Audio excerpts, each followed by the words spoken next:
Magandang tanghali, kumusta po? Narito po ulit ang update natin para sa lagay ng ating panahon ngayong tanghali po ng January 2, 2025.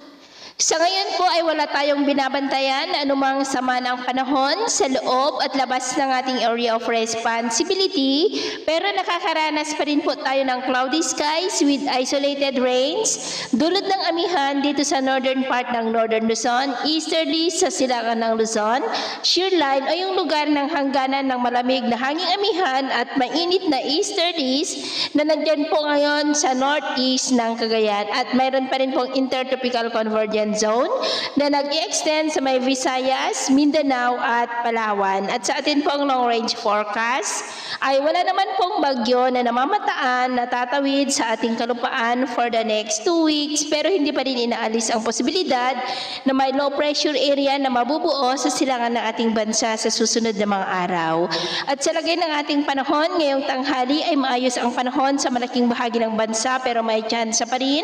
ng cloudy skies with isolated rains dito sa ilang bahagi ng Cagayan Valley, Cordillera, Pangasinan,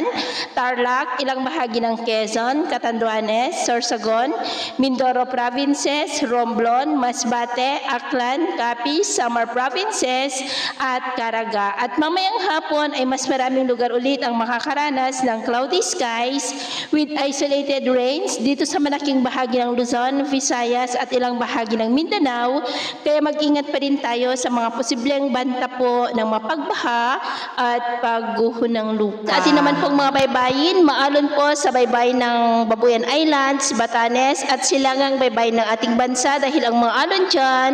ay posible po na aabot hanggang sa 1.9 to 2.3 meters height. Kaya hanggat maaari po ay iwasan na muna natin ang papalaot dyan sa mga may kulay pula, lalo na ang ating mga kababayan na mangingisda na gumagamit po ng maliliit na bangka para mas makaiwas sa mga sakunang pangkaragatan. So, ito po ang latest update natin sa araw na ito. At ako pumuli si James na nagsasabing sa kahit anong pagsubok po na darating sa ating buhay,